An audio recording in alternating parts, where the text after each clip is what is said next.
Bismillah ar-Rahman ar-Rahim.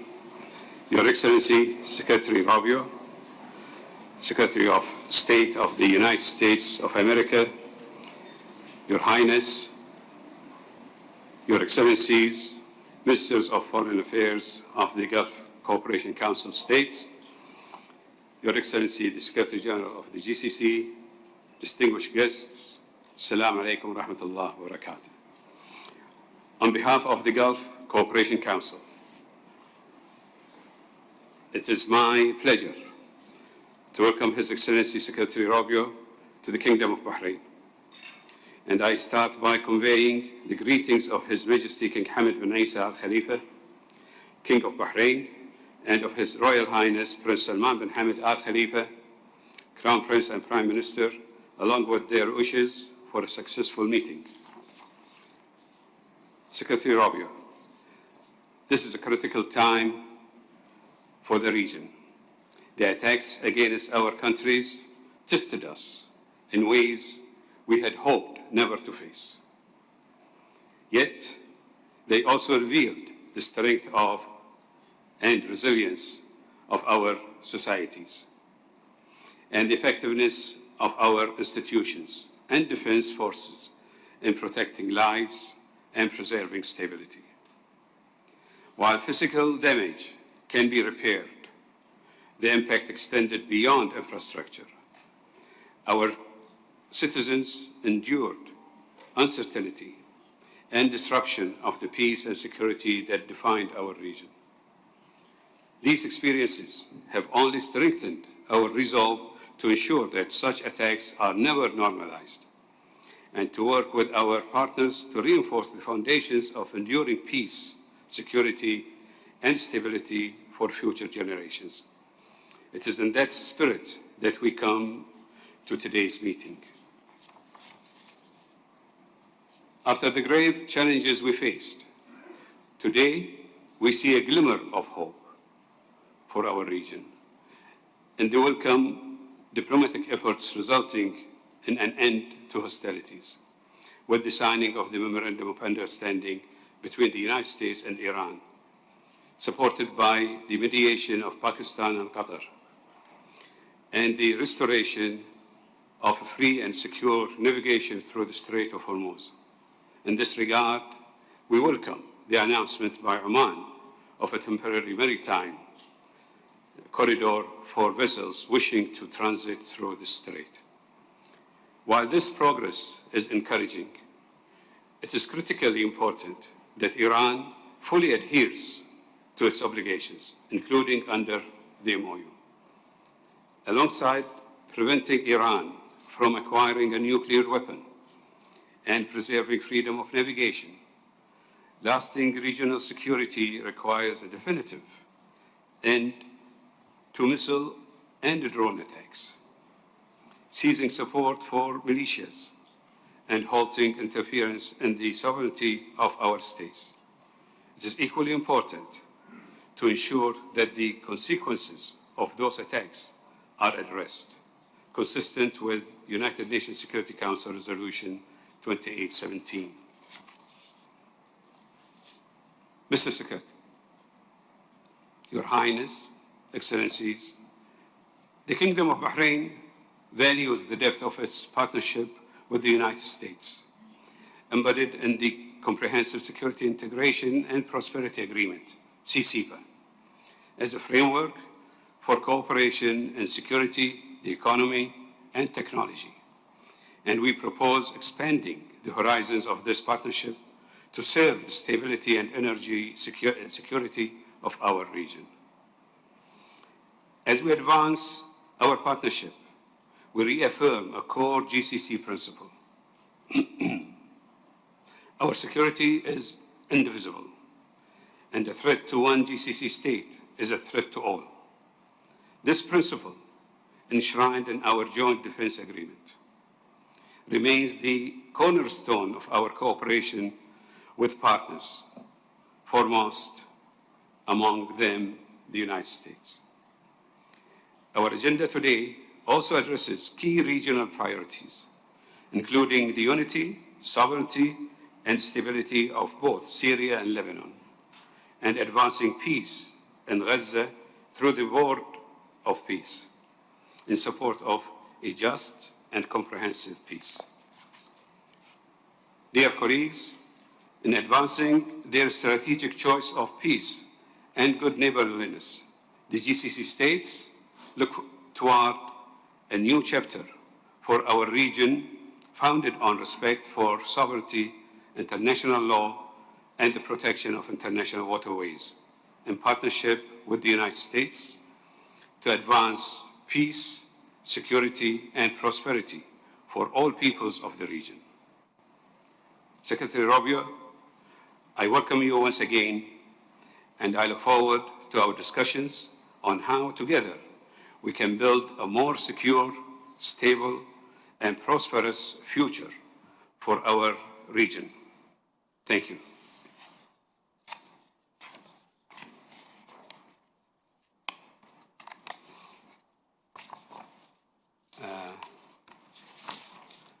I now invite His Excellency, the Honorable Marco Rubio, Secretary of State of the United States of America, to deliver his opening remarks. Well, thank you. First of all, thank you for hosting me. Thank you for hosting this gathering. It's an important one. It's an important gathering of partners, allies, and friends whose friendship and alliance and cooperation among one another has been longstanding.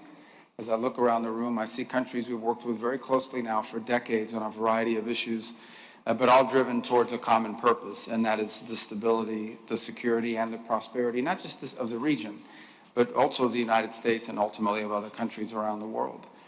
This alliance was put to the test based on recent events, and it has passed, meaning that the level of cooperation, the level of interaction, the level of friendship that existed among us during these trying times was put to the test, and it passed with flying colors.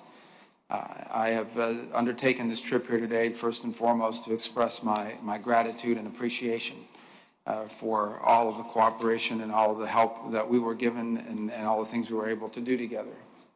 We now enter a new phase, and one that we hope will lead to peace. It's what we all desire. It's what we all desire, is for this region to be a place where people are focused on making money, not bombs, not weapons, where they're focused on improving the economic lives of their people, not on how to attack other countries. This is what we want for the region. Frankly, this is what we want for the world. But we understand there are challenges to that.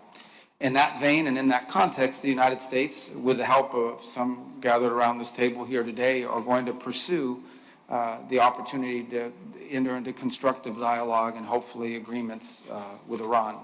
And we hope it leads to a very positive outcome. That is our hope. That is what we are open to. That's what we are prepared.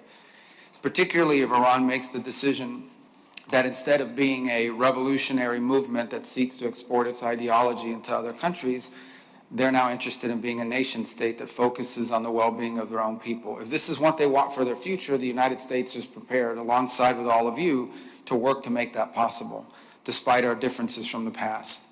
If they choose a different route, then of course this will not lead to a positive outcome. But let's be hopeful that it does, but also realistic. In that context, it's important to point to a couple of things that are a priority to us. For while we want a deal, we don't want a deal at any price. We want a deal that's good, we want a deal that's real, we want a deal that's verifiable, and we want a deal that's adhered to. And it is important that any agreements that are reached, both in the process of negotiation and in the aftermath, be adhered to and followed. But there are certain things that for us are important to point out now that will never be acceptable. The first is the Straits of Hormuz are international waters. International waterways do not belong to any nation state. This is a foundational principle in the world today, without which the world would be in total chaos. If in fact we accepted that you can charge money to use an international waterway because it happens to be near your territorial space, well then this would spread throughout the world like a contagion. If in fact there is now a straits that one country can, or two countries can, or whatever any countries decide they want to charge money for its use, what is going to stop every country in the world near a waterway from imposing the same? And then we're going to have chaos. So that is unacceptable. You can call it a toll, you can call it a fee, whatever you want to call it, it's a game of semantics. The reality of it is that no country on earth has a right to charge for the use of international waterways. And that will never be an acceptable condition of any deal. The President's been fundamentally clear about that. The second is that Iran will never have a nuclear weapon, which is at the core purpose of why this all started in the first place. And so any deal that we enter into has to be one that guarantees that that's not the case, and that puts in place verifiable steps that can be taken. With these two things in mind, I just want to be clear, the United States remain open, and we want this to work, and we're prepared for it to work, and we're going to do everything we can do it, and we're hopeful that it will work. And it will require the help and cooperation of every country represented here today to make sure that not only if a deal happens that it's a good one, but also that it is adhered to. And the message that I come with is that we want to ensure that in any decisions that are made throughout this negotiating process, the interests of our partners and our allies in the region are always taken into account. That there is no part of this deal that's undertaken that in any way undermines the security, the stability, or the prosperity of any of our partners in the Gulf region. And that is at the core of my visit here today, is to thank you for all the help you've given us. Thank you for your friendship. Thank you for your cooperation. Thank you for this alliance, not just in the defense realm, but also in the economic realm, but also to reassure everyone publicly that the United States, while committed to this process, will make sure that none of the agreements that are made, none of the things that are agreed to will in any way be counter to the interest of any of the nations represented here today, because you are our partners and our allies, and we want that to continue, and partners and allies don't undermine one another. And so thank you for the opportunity to have this forum. I think we will have some very, you touched on a bunch of other topics that I'm sure we'll discuss as well, the progress in Syria, the talks between the Lebanese and Israeli governments that are ongoing even today in Washington, which we hope will reach some positive outcomes. There are many other things we can talk about in the economic realm as well, but I appreciate very much you extending me this opportunity to meet with all of you collectively and express the President of the United States' commitment to all of you that we are open for peace, but a peace that is enduring, that is real, and that in no way undermines our security, our prosperity, or the security or prosperity of our friends and allies in the Gulf region. Thank you. I thank His Excellency the Secretary of State for his thoughtful remarks. We greatly value the long-standing partnership between our countries and the close coordination that has characterized our cooperation across a wide range of areas. This partnership remains indispensable to building a more secure, stable, and prosperous future for our region. I now declare that the opening session of our meeting has concluded and kindly request members of the press to withdraw from the hall so that we may proceed with the closed